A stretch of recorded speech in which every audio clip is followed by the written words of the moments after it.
ایوه تو کی هستی؟ در کانال ما چه کار میکننده؟ سلام، این قرتکه، پسر قرتی خانواده هرتکیام. علاقه خاصی به شنیدن موسیقی های فاخر و معناگرا داره. فقط نمیدونم چرا علاقهش رو دوست داره به ما تحمیل کنه و هر طور که هست موسیقی های دریوری فاخرش رو به گوش ما هم برسونه. برای این ویدیو هم قراره یه موسیقی جذاب به درد نخور با انتخاب قرتک بشنویم. این شما و این هم انتخاب قرتک.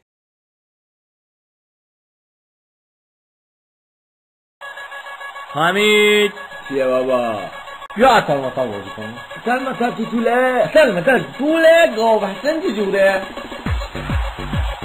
اصل مثلا چجوره گاو حسن چجوره؟ نشین داره لفتون شیرش بطن هنستون یک زن کردی بستون اسمشو بذار عنقدی دور کلش قرمزی دور کلش قرمزی اصل مطلق طولک اصل مطلق طولک اصل مطلق طولک اصل مطلق طولک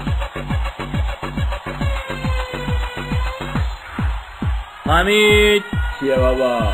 یه ساعت سوارت توپ خریدم. چیه؟ میخوای بگی مایداری؟ بابات مایداره؟ بچه مایدار؟ بابا به خیال مایدار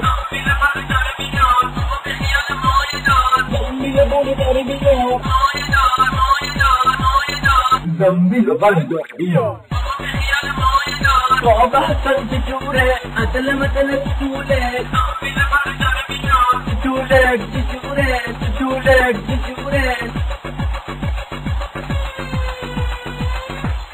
حمید چیه بابا؟